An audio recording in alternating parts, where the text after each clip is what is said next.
Hello, everyone. This is Tom Fox back again for another live edition of the Everything Compliance Podcast. Today we have the quartet of Matt Kelly, Jonathan Marks, Lisa Fine, and Dr. Hemma Lomax. We're going to start with Matt. Matt, what is on your mind this week?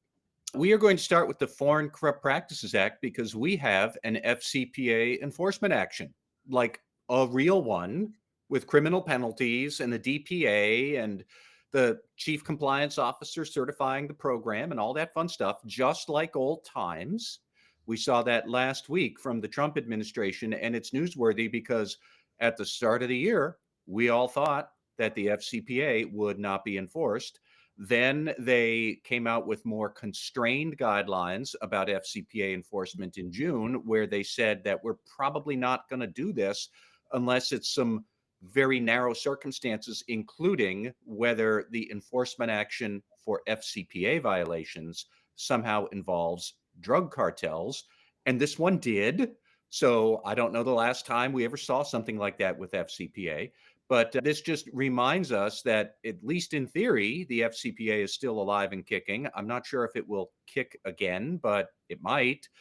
So the background here is that the company in question is Millicom Tigo. So Millicom is a telecommunications firm that is headquartered in London, and it does business throughout the Caribbean and Latin America, with U.S. headquarters in Florida, right down the street from Mar-a-Lago, if I remember correctly. And they were caught up in an FCPA investigation involving a joint venture partner known as Comcell in Guatemala. Comcell had originally been the state-owned telecommunications company in Guatemala that was run by a government minister by the name of Mario Estrada, who was ultimately ended up being the richest man in Guatemala. He passed away in 2023 at the age of 84. But anyways, Comcell was then spun out, and Mr. Estrada became the head of that firm and various other Guatemalan and Latin American businesses. And he was the joint venture partner for Millicom. So this new business, Millicom Tigo, the one big lesson here for compliance officers is talk about a terrible joint venture structure that leaves you at a disadvantage. So Millicom owned 55% of this joint venture with the newly independent Comcell.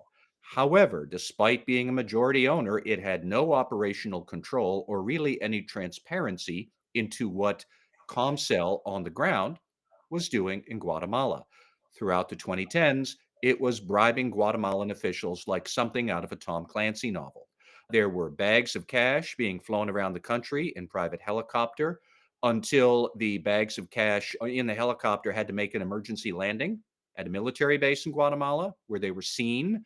The base commander reported that to authorities. An investigation opened. So Mr. Estrada and several other of his associates, they wound up thinking that they need a new way to launder money and get bribes. They wound up getting their bribe money from a bank in Guatemala that had been laundering drug proceeds from cartels in the country. So the bribery money that Estrada and the JV partner Comcell were paying to the government officials, that actual cash was drug proceeds that had been laundered by the bank. So there's our cartel connection. And like I said, this goes on and on. The interesting thing is that Millicom eventually self-disclosed this in 2015. The Justice Department decided in 2018, we're not going to prosecute. Thank you for self-disclosing.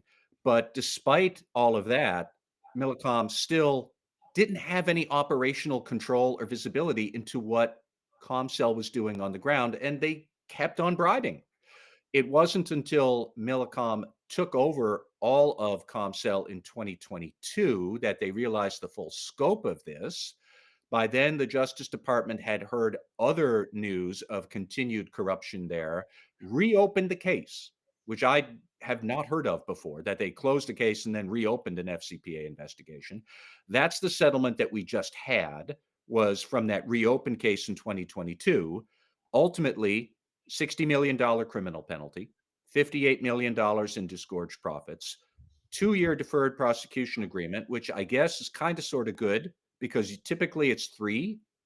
Millicom did win a lot of praise from the Justice Department for all of its compliance efforts since 2022. But I think the big takeaways here are number one, the overlap with drug cartel proceeds. Number two, the DOJ reopening a case, which I hadn't heard of. Number three, the tremendously bad position that Millicom had been in with this joint venture. What did you think was going to happen here, folks? And it happened throughout the 2010s. I guess it's good news that Millicom took a whole lot of proactive measures from 22 onward to build a better compliance program, but they really suffered a lot and all along the way here.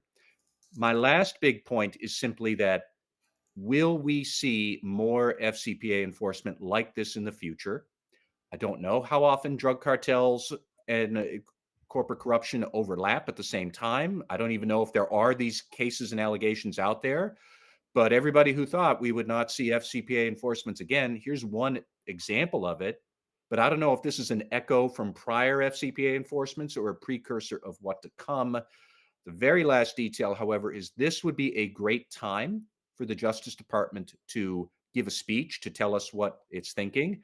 Lo and behold, right after Thanksgiving on December 3rd, I think it is, the acting head of the criminal division will be giving a speech at the FCPA compliance conference that is happening in Washington, D.C. I can't imagine he won't talk about this case. Like, why else would you be there? I'll be very curious to see what he actually says. But it's like I said, it's a crazy fact pattern. It's a whole bunch of lessons learned. It's quite something. Tom, if you have a question, you are on mute.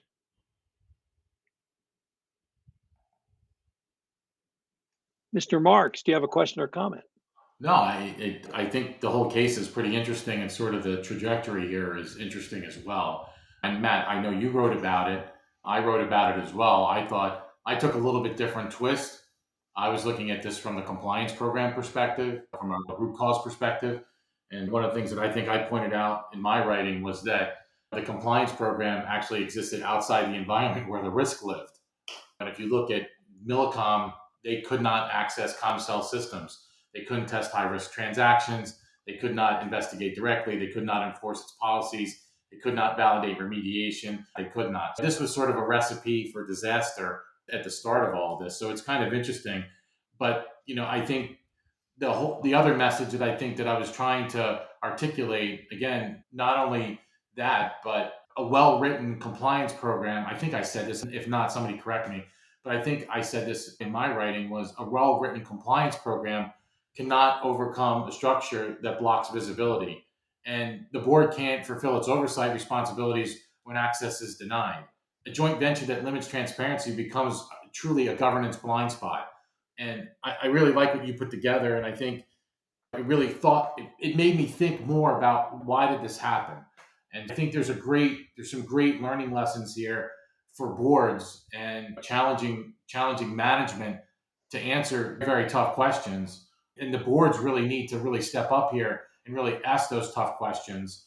But that structural oversight thing to me was really something that resonated. And I'm just curious as whether the good doctor or Lisa have any further insights into this, because it is kind of an interesting case all in itself. But I think from a lessons learned perspective, I mean, it really is interesting how they viewed compliance and how compliance actually was marshaled out within the organization.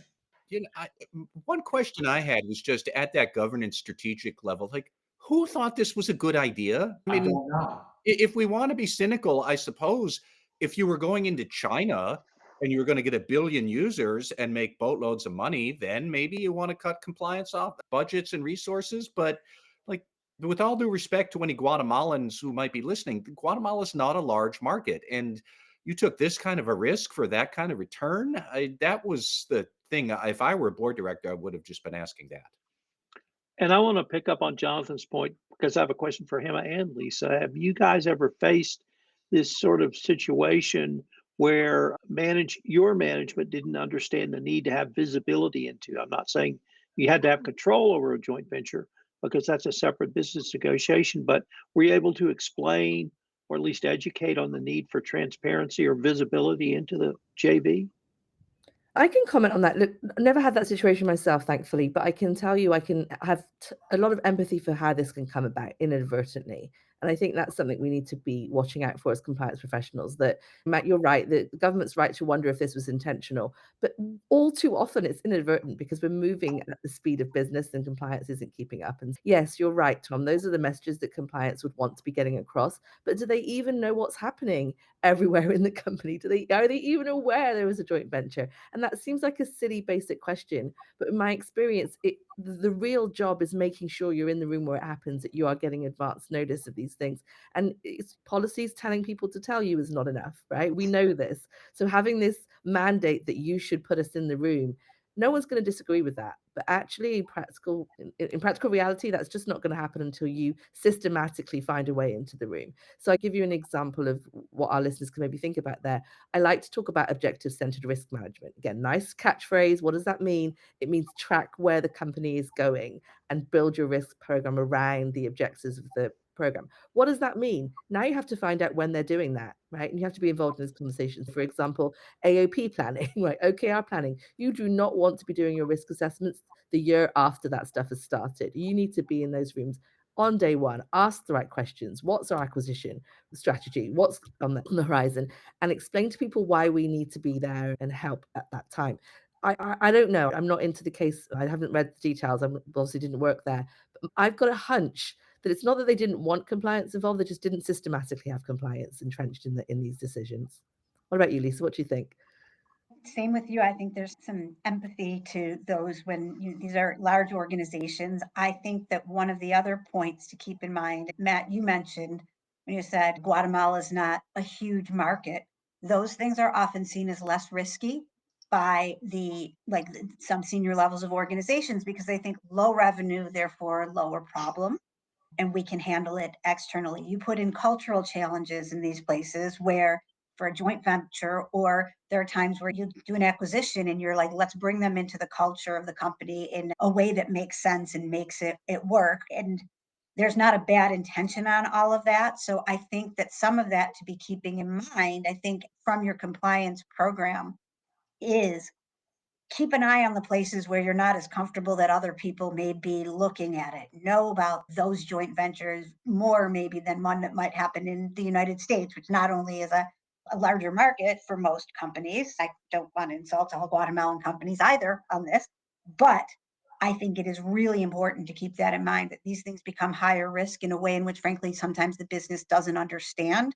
And if you are a small function, sometimes, how are you going to know every time there's a joint venture? So I think there's a lot of those things to keep in mind, both education, reality, and with our limited resources, sometimes it makes more sense to look at the smaller spots for exactly those points. And we fought this battle, most of us fought this battle when Sarbanes-Oxley came into play. Yeah. When they started talking about building control environments, it's the revenue's insignificant. Why should we care about it, right? Yeah. And Yeah. look what happened with that. It turned into for a lot of folks, it turned into a nightmare. It's a good reminder about the difference between materiality for SOX and materiality for FCPA. That yes, Guatemala is not a large risk in dollars, but highly corrupt country. And your head of the joint venture was literally a foreign government official in one of that highly, Right. like the corruption risk for this was sky high, even though Guatemala was small. And look at where we are. Yeah. And trust is not a control. Sorry. Oh, I'll remember that. Dr. Lomax, what do you have for us, or what's been on your mind? It won't surprise you that agentic AI is on my mind. I love to think about not only the opportunities for us as compliance professionals, but obviously our duty in terms of the responsibilities we have for the challenges and the risks. So let's talk a bit about agentic AI this morning. Let's start with this. What is agentic AI? It's not AI that just responds, it's AI that acts. And so this opens up a whole new era for us when it comes to what we can do when it comes to risk management and also opportunities. So agentic AI, instead of waiting for a prompt, these systems can plan, make decisions, and take steps on their own. And that's a big shift for us as compliance and ethics functions, where we've always been about human accountability and control. And there's some recent headlines that tell the story of how fast these things are changing. Banks are testing agentic AI to transform entire compliance workflows. In fact, Avalara just recently announced agentic tax and compliance agents. These are embedded directly into ERP, billing, and email workflows for real-time compliance. And so you think about this, you now have agents, functional agents that will prepare your tax return, file your tax return, check it for verification. All these things are starting to happen through agentic AI, and we've got a lot to catch up with. Regulators are also warning this week about autonomous collusion, so price fixing, algorithms making decisions that could breach antitrust laws. So all the things that humans could do and we try to keep up with, agentic AI is now being programmed and created to do at speed and at scale. And we need to think about what we want to do about this. And then tech risk leaders, they don't want the compliance officers being the office of no. In fact, I was at a meeting just this week where someone with an eye roll mentioned their responsible AI council and said they never approve anything. And it was the joke in the room, everybody laughed, but gosh, we don't want to be the butt of that joke where we're putting in things that we think are sensible guardrails based on our experience. A council is a good idea, a policy is a good idea, but it just becomes the joke at the end of the day because we haven't found a way to keep the business moving forward. So the question is no longer, is this coming? It's how fast we get ready. So let's talk about why this matters for us firstly as compliance teams. We're now operating in a world, to summarize, where AI can act on behalf of the company, not just analyze. Decisions can be made really quickly, faster than human review cycles. And honestly, I've always had trouble keeping up with human decision making, and now we've got to keep up with these agents. And then risk signals, the ones that we look out for, they can appear and disappear within seconds. So you've no longer got long databases of decision making that you can evaluate for risks and trends and patterns. So that means our governance models are going to have to evolve. We're going to evolve from monitoring people to monitoring systems that learn and act. What is the challenge for us? Accountability and explainability. What is the opportunity? Speed, scale, and insight that we've never had before. And I'm always talking about these decision useful, intelligent insights. Okay, the risks in brief. We've got an autonomy gap. Who is responsible when AI acts? We've got a transparency gap. Can it explain why it acted? And probably an oversight gap. Do we even know what it did? Let's be fair. But okay, rather than freezing us, I like to say glass half full. Oh, Hemma always says the glass can be refilled. This should energize compliance teams so we can become the architects of intelligent guardrails. So get excited, compliance fellow professionals, because we've got a lot of work to do, and we don't want to be after the fact reviewers. We can't, whether we want to or not, we really just can't. So what's the upside? I always say, if you can use a word 3 times, you can make it your own. Same with this, right? If you can use this opportunity 3 times yourself, you can make it your own. You can live and breathe the opportunity and the risks, have radical empathy for the people you serve. So think of compliance as a service. Agentic AI can help us reimagine ethics and compliance as a service experience, not just a reporting function. And Matt, looking at the FCPA case, this is what we need, right? We need to not be an after the fact reporting function that's trying to figure out what's happening. We need to be in lockstep now with the business. So here's how. Opportunities, always on risk sensing. There is an opportunity now to have AI agents that scan contracts, messages, workflows in real time. I am on the board for Umani, which is a company that scans communications in real time and allows you to coach on what's happening in the communications between, for example, a salesperson and a customer. We do this not to punish, but to protect, this idea of coaching for compliance. You can spot real-time conflicts, bribery risk, data leakage. You can also see around corners in some respects. So, for example, we're thinking about insider trading. You might start to see people descend into speaking in code or high volume of conversations between a couple of desks. Now you can maybe see these things before they're about to happen. And we like to call that everyday integrity as a service. We talked about the personalized coaching. I like to say it can be a compliance coach in your pocket.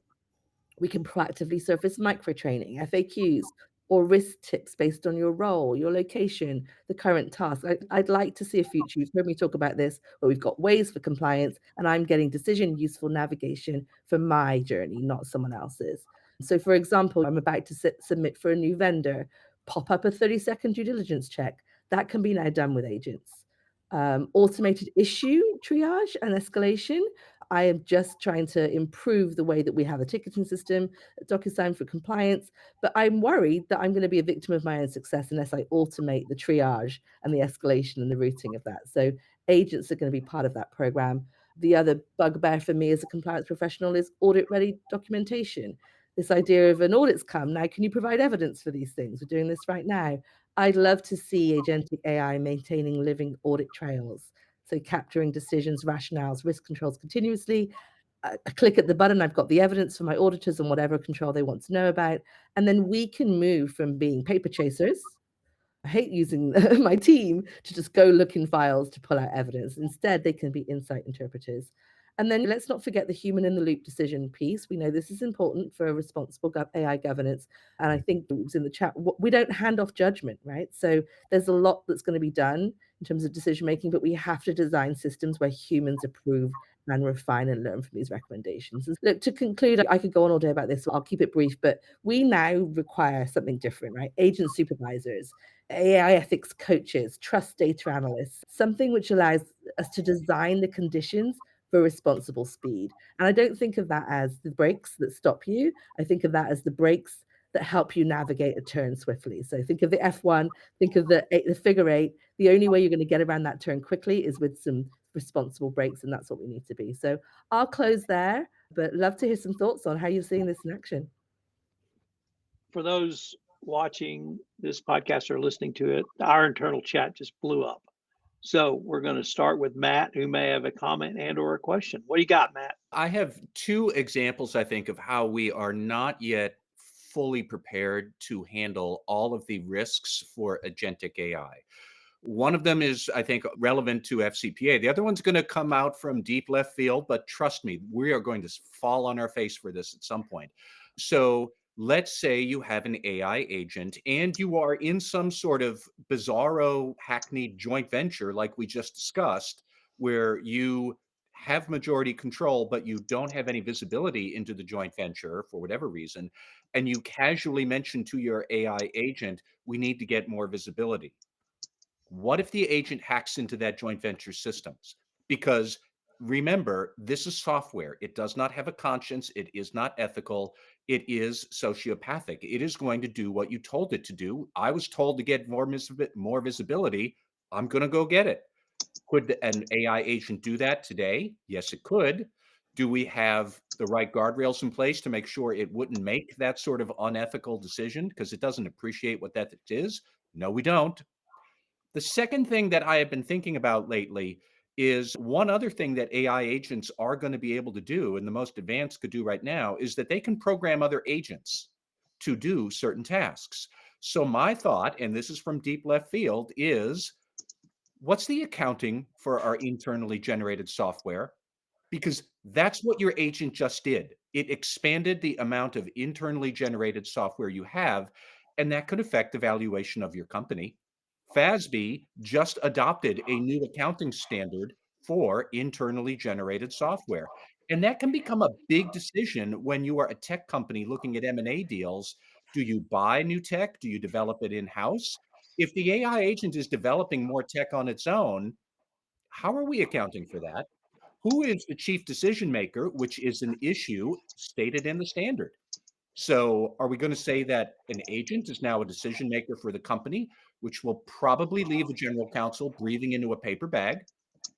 We have no answers for any of this stuff. However, I will bet my mortgage that we are going to wind up with a fact pattern figuring this out before the decade is done.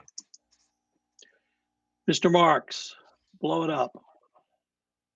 Yeah, I just think this is a pretty slippery slope, and I think Matt's articulated a lot of this in his commentary. But if we're an agentic is just a fancy word for agent, right? So it's acting as an agent. I think the good doctor mentioned that, but and she did mention the human in the loop, which is fine. But if we're using this to make judgments and you don't have those guardrails, there's not the four eyes principle. It's great that it identifies red flags, anomalies, or trends, or does super fast matching between things. It's not perfect. It just isn't. And sometimes it does weird, funky, crazy stuff. It hallucinates, basically. That's what they call them. They call them AI hallucinations. I just call it just getting old. But at the end of the day, if you don't have somebody verifying this data and you don't know where this stuff is coming from, that's a huge problem. It's a huge problem on the litigation side anyway, because there have been cases already where people have done this without any verification. And I'm being oversimplistic here, but they basically they've gotten skewed in a really bad way. And I think if that's sort of the litmus test of what's going to happen internally, if somebody starts to really just rely on these things without having those guardrails, I just think we're headed into a really ugly place. I do think there's a role for this. I do think it's useful. I do go back to everything that I believe in, and that is sources of truth and making sure that the data that it's using has to be a source of truth. If it's not, that's problematic too. You don't know where it's pulling from. Again, I think that's a real bad, that could lead to really bad results. And if you can control it and containerize it, and there are people that are doing this now, and I just spoke about this at the AICPA's fraud conference a couple of weeks ago. I think it's going to happen. And there was a law firm that actually came out, and they have their own philosophy on all of this as well. But they're actually training their younger folks they're like, let's spend hundreds of hours on training our younger folks on how to use this more effectively. And I think, again, I think the doctor mentioned there's great uses for this. There certainly are, and gave some really good examples. But if this is not managed appropriately and there's not good governance around this, it could be incendiary for a lot of us. Lisa, what do you got for us? I think that it has been pretty well covered. Every time I thought I had a point, it was shared in here. But I do think that the management, the learning it, and primarily how is the rest of your business using some of these AI tools is a really important thing to keep in mind, because there may be additional compliance risks or other things there that you don't even know yet. Or it may be asking their agentic AI questions in a way in which they prompt so they can get the right answers. You don't even know if that's happening or things like that. I'm still easing my way into the world of this, but figuring out what use cases you have, and what you, again, for your companies, what your biggest risks are, and kind of trying to marry that together. And the last point I'll have is, this is something that, Matt, when you wrote about it this summer, was the Claude Anthropic sandbox, where I worry about things like this. It becomes an agent who may be able to go to whatever they think is the right government agency, state, federal, another country, if it believes you're doing something wrong. So this sentience and this agentic AI is there's just so much there that does require management. And to balance it with what Hemma rightly says is, you don't want to be the Department of No, is going to be a challenge for us. All right, we're going to move on to Mr. Marks, because this is a topic I've wanted to put to him for some time, and that is the NBA / Major League Baseball betting scandals, but from an internal controls perspective. What do you see as either lacking, needed, or didn't work?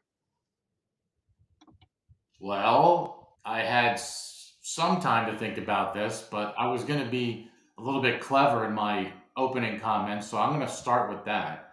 So I think it was back in the 40s. Warner Brother released one of the greatest Bugs Bunny cartoons of ever, and it was called Baseball Bugs. And Bugs played every position on the field: first base Bugs Bunny, second base Bugs Bunny, third base Bugs Bunny, outfield Bugs Bunny, pitching Bugs Bunny, catching Bugs Bunny. Everywhere you look, there was Bugs.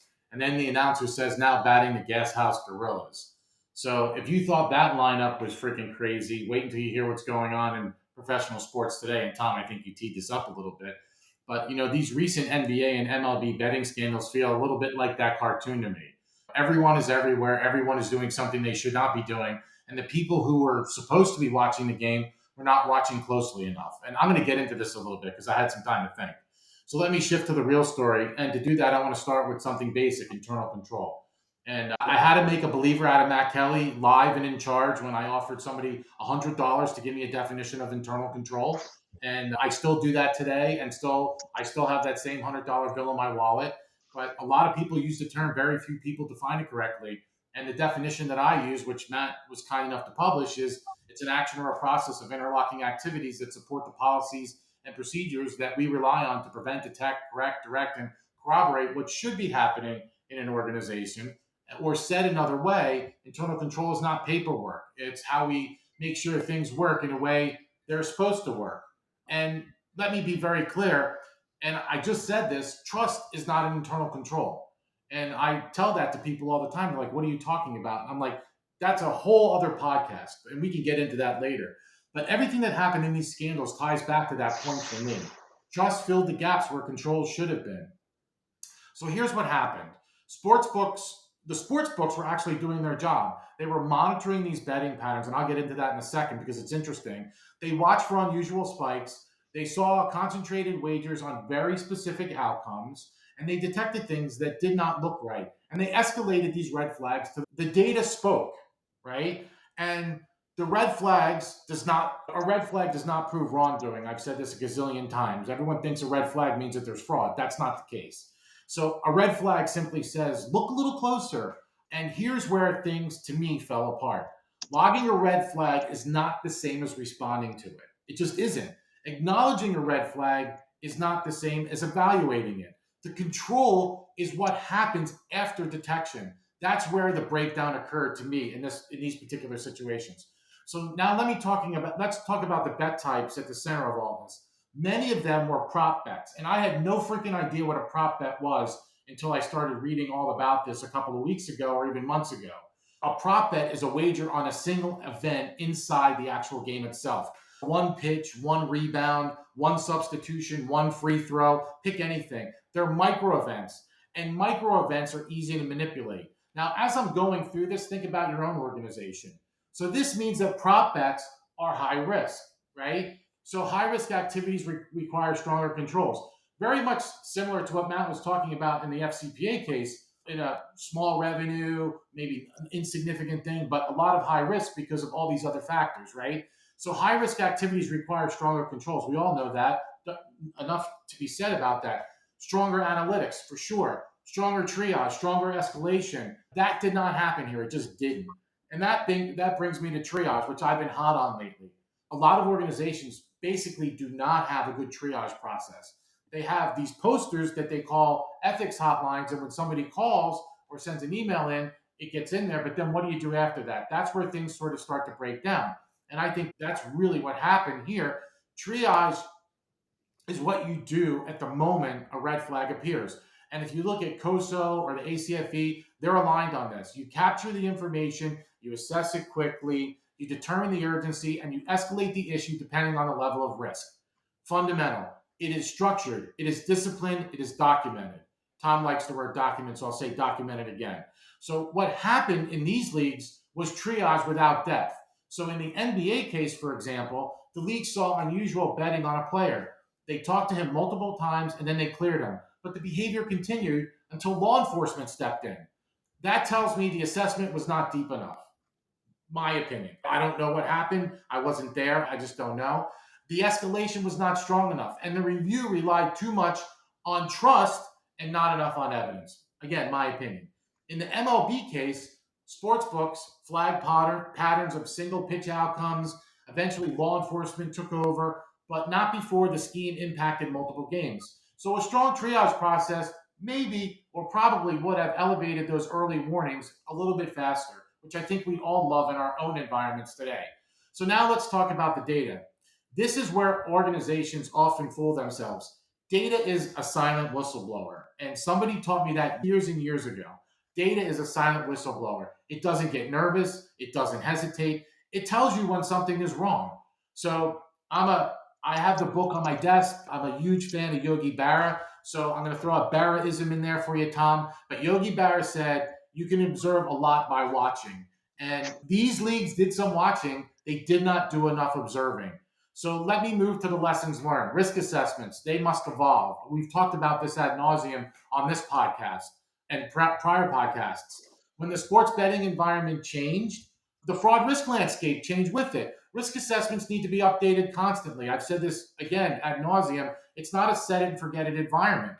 Controls only work when they're executed through the full life cycle. Detect, evaluate, escalate, document are all important. A single break in that chain is a full breakdown, literally. Monitoring and reporting failed at the handoff. The alert happened, the follow-up did not. So culture matters here too. Insiders in both leagues thought they can get away with it. When people believe controls do not apply to them, there's some sense of arrogance there, controls collapse. And after any failure like this, you need a formal postmortem. So I'll get into my other bully pulpit type of diatribe here. You need to do a structured root cause analysis. You ask what happened, why it happened, which conditions allowed this to happen, and which controls must change to keep it from happening again. So now let me give the audience some questions I think that every board member or compliance leader really need to lean into. And I'll only throw out a couple of them that I thought of today. And I actually haven't written down here, but because I can't remember everything. But one is, do you actually understand your internal control environment, or you just assume it works, right? Two is, do you treat data anomalies with the same seriousness as a whistleblower report? I think they're two great questions. And then if I was going to get into some action steps, one, I think these leagues need to strengthen their triage process. They need to define it, train it, and test it. I don't know whether that was done. Two, invest in true data analytics. As I said, data is a silent whistleblower, but it only works if somebody is listening. So you could run data all day long, but if you don't look at it and analyze it properly, then, and you let it sit there and marinate, and again, we've talked about this before, it's almost worse than not doing anything at all. So I think that's another area. But before I close, and I know I've been kind of running on here, and I'm pretty passionate about this stuff, as you can all see, but I want to make one important point. The sports books, to me, I think did their job. They monitored the data, they raised the alerts, they communicated those alerts to the leagues, and the early warning systems were working on the outside. The breakdown happened on the inside, and that's governance. So if someone from Major League Baseball or the National Basketball Association is listening, here's my advice. Bring in independent professionals who understand fraud risk, internal controls, data analytics, and culture. Bring in people who know how to rebuild a fraud risk awareness program from the ground up. And if you need someone with almost 40 years of forensic experience that has helped organizations all over the world to strengthen their governance programs, I know a guy. So now let me close with one more Yogi Berra-ism, and I promise I'm done. He said, if you don't know where you're going, you're going to wind up someplace else, which is one of my favorite Yogi quotes. And that's exactly what happens in governance, compliance, and risk management. When you do not update your risk assessments, when you fail to monitor your controls, and you fail to act on red flags, if you don't know where your program is going, you're going to wind up someplace else. And in today's world, that someplace else is usually on the front page of some magazine or in radical compliance. And so, since Thanksgiving is approaching, here are my last thoughts, right? I love Martha Stewart, by the way. Martha Stewart can tell you the perfect time to serve your turkey, but only you can decide when to strengthen your fraud controls. Hint. And so now, don't be a turkey about it. Pick up your fraud risk assessment, take a look at your controls, make sure that they actually work, make sure you have a good triage program. Read, be a student of the game. Matt and Lisa and everybody on this podcast, we all write ad nauseum about this stuff. Read that. For me, I learn something every time I read something from Tom or Matt. I just do. It's great insight. We all have different perspectives on things. So thank you for listening. Stay vigilant, stay curious, and make your controls count. That's it. I'm out. Hemma Lomax, what you got? Mic drop first. Amazing. I've got 1,000 hashtags from you. Thank you, Jonathan. Hashtag don't be a turkey. Very festive. My mum used to have this thing on her desk that said, how can you expect to soar like an eagle if you hang out with turkeys? What are we going to do about soaring like an eagle here? Yeah, the other hashtag was make it make sense. So when I responded to Matt's introduction on the FCPA case, I came in with, what else could be true, empathy. Here, I'm going to go the other way. Hashtag make it make sense. What are we doing right now, right, when it comes to this? And what you talked about root cause analysis for the internal control, but I'm going to say root cause analysis for the problem here, right? What are we missing as compliance professionals? Governance is important. Let's take responsibility. Again, another thing for my mum, if you point one finger, there's three pointing back. So let's look at the three that are pointing back at us, right, before we get to the players and the betting. One thing that I started to use, I'm offering this as a potential solution, is something called the product mindset for compliance. Let's call it the product mindset for internal control. Think of your internal control as a product. Now, this comes from Spotify. It was a Spotify method. They said you need to think it, build it, ship it, tweak it. Now, I added a fifth. Think it, build it, ship it, see it adopted, tweak it. This idea that you don't just build a control, ship it, and you think it's working. To your point, Jonathan, you said that very eloquently. This assumption that it's working. We have to have this product mindset of iteration, awareness, a goal in mind, right? And if we're doing that, and the see it adopted part is really important, which is why I add it in, which is you cannot just ship it out and say this control exists. And we know this, the guidance tells us we have to make sure our controls are effective. But I'm using this framework to drive that effectiveness. If you keep asking yourselves these curious questions, have I thought about this? How is it going to work in practice? How did I ship it? To whom? Which stakeholders are involved? How did I build it? How did I ship it? And then is it really being adopted? And the whole stakeholder team could be the subject of attrition next month. So what are you going to do to make sure that this thing is adopted over and over again? And what are you, to your point about lessons learned, you're not testing the effectiveness if you haven't found something that's broken that you need to tweak. The chances of you thinking, building and shipping perfection, good luck with that. So this idea that if we start with this idea that we have a product mindset, we iterate. I'm lucky to work in tech because I'm surrounded by these tech geniuses that do this every day. So I'm taking inspiration from these product engineers that they don't expect to just think about it overnight and ship it. And I think, I don't want to be unfair, but we may be guilty of that in the compliance world. We just think as long as we check that box and sent out of control, we're good until audit comes and tells us something else. And I feel we need to design for success. So again, I'll pause there, but I could go on and on. Great. No, I love that. And just to kind of overlay that a little bit, I take a more granular approach. I think yours is, I love that. I'm going to think about that some more. But I use red flags as to weaponize a control. And by that, I break down red flags into 4 distinct categories: data, documents, lack of controls, and behavior. And I look at all those red flags and I go, if this control is supposed to be designed and supposed to do something, or there's some activity, right? What am I going to get out of here that would make sense for me in order to ensure that this thing is going to be effective at the end of the day? And so if you take that mindset, it kind of flips the script a little bit, because I think a lot of times people are like, I need to review this. Well, that's great. When I look at policies or I look at procedures and someone says review this, to me, that's just superficial. It doesn't provide any guidance whatsoever.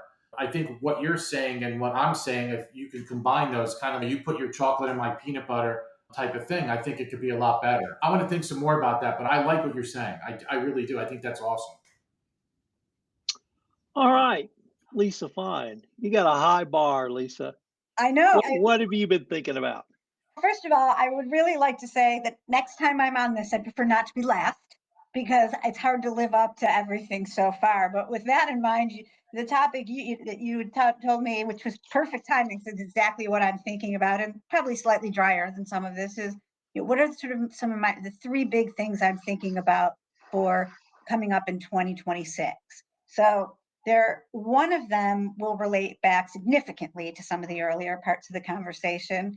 Actually, they all will. But the first part is kind of 2 things related to one topic, which is the changes and deregulation by the US government, increase what's going on in the US states, and then the global overlay to it all.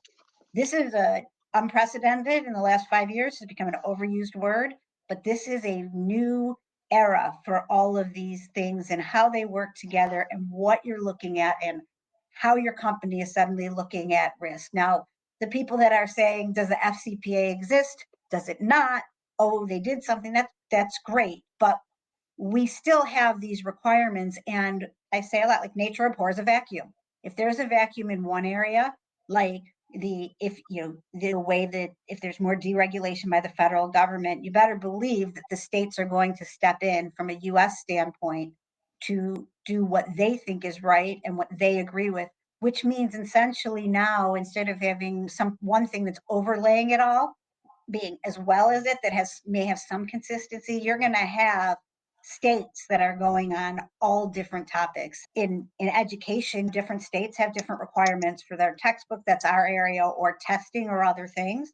And if a company is going to be looking at the New York or California regulations versus Florida, there's going to be a lot of differences and other things. And how do you best address what you need to do the right things while being able to follow these laws and understand it? I often talk a lot about the importance of basically being ethical. And at the end of the day, that if you have a rogue employee or something like that, that's your goal, because you've trained people right and you can't stop all wrongdoing. But I do think that's going to become a pretty huge deal, and just more and more with all of the different things that are going on generally in all these different governments. And then the second follow-up to that really is the global landscape and the context. you have a lot of other countries that are out there that are regulating different things. There's the EU AI Act, which I am starting to learn more and more about. I spent a lot of time in the last year on the UK failure to prevent fraud laws, which kind of have a lot of points that we may be following already, but there are some other fundamental changes. And if you're a global company, should be knowing more about that. One of which is the idea that fraud, it's looking at what your company might be doing to get profits from fraud, whether accidental or not. It's putting it more like you need to have a program, the proactive program, in a slightly different way. And we have to think about that. And then there are other things that I also think is, for years and years, the FCPA, the US dragged a bunch of countries along who may or may not have wanted to be that active in some of these anti-corruption things or agreed with our definition of it. And when I say our, US, but now with the changes here, they've all put together infrastructures. Companies internationally are going to have been fined or penalized. And even now, when the one you're talking about earlier, obviously I know it's foreign by nature, but we're foreign now for some of these other countries that are going to be stepping up their enforcement. And that is something I think we all need to keep in mind from a US perspective. So those are kind of my first 2 points. My last one goes back to AI, but a little different than the way we focused on it. Obviously, we've talked a lot about agentic AI, but I'm thinking a lot about how do we use and not use AI tools as compliance professionals and in our programs. People are asking, I was doing something earlier this week, I was talking about investigations, and several people said, what do you think about the note takers? And my view on that one is, oh no, we don't. First of all, I don't know if anybody's looked at a meeting summary before, but it can make mistakes, and those mistakes can turn into your admissions against interest, and even the ABA and others. That's one tool that people talk about. What can you do for policies? What can you do with other things that make sense? Does your company have a secure internal AI tool so that you can use it for certain types of research? I don't know the answers to all of this. And going back to how is your business using AI to make sure for example, if somebody talks about, wow, it would be great if we could have answers to can we get answers to some basic questions? And my view is on that, sure, if it's go to this place, go to that, here's where this information is, here's where you input something. What I don't want is somebody going in there, and I mentioned it earlier, with a prompt that comes out that is intended for them to get an answer that could avoid what their compliance requirement is, and for them to say that compliance signed off on that. And I don't think any of us are fully ready for some of those things. And if you are, maybe let me know, because that'd be really cool to learn about. But I think that we have a lot to think about how we can effectively use AI as a function. And one last comment I'll make about that is, I don't think it's a bad thing to put your policies through there to see if they're readable and to see if they're summary. You don't want them writing a policy. Again, I don't think, but I do think there are places where I already can see where it will help, because I know for me, I will get into the weeds sometimes. And sometimes AI will write it with several M dashes in a way that may or may not be more, it can help me fix what I'm doing to make it more user-friendly, but it is not that tool or the only tool. And I'm not a total Luddite, but I do think we have a lot to think about in all of those areas. So those are my 3, and you all have talked about so many amazing things that you've just added onto my list significantly for 2026. So thank you for that. And I think those are mine. I don't know if anyone else has thoughts about those or things that you're keeping in mind in 2026. Oh, that was great, Lisa. You certainly comported yourself well. But now we're on to fan favorites of shout outs and rants. We're going to ask Hemma to go first because she's got a top of the hour commitment. So we'll do Hemma Lomax, Matt Kelly, Jonathan Marks, Lisa Fine, and batting last, Tom Fox. So there you go. Hemma, you have a shout out and or rant, although the great women call it something different. What do we call it? A quickie? I don't know what we call it. But anyway. Rants or raves. Rants or raves. Yeah, that's right. A very short rant, the M dash. That's still my rant. Why are they doing that? Site code references too. What's going on? Fix that, please. My rave, I was recently at the Legal Tech Fund conference in Austin, run by Zach Posner, the Legal Tech Fund Summit. I will say, if you get a chance to hang out with the entrepreneurs that are designing the future of legal and compliance tech, together with the practitioners and the investors, it's magical. It's magical to be in that environment. So that's my very brief rave. Find a way to meet with the people that are designing the tech. I know a lot of you speak to your vendors about their future roadmap, but stay in lockstep with them, because you want to see around corners, you want to see what the priorities will be next year. We need to see what's happening when it comes to legal and compliance tech. So that'll be my rave for today. All right, Matt Kelly. First, I'm just going to give a shout out to the M dash. Thank you. I think it's a perfectly fine piece of punctuation. And Winston Churchill was a great fan of the M dash when writing out his speeches.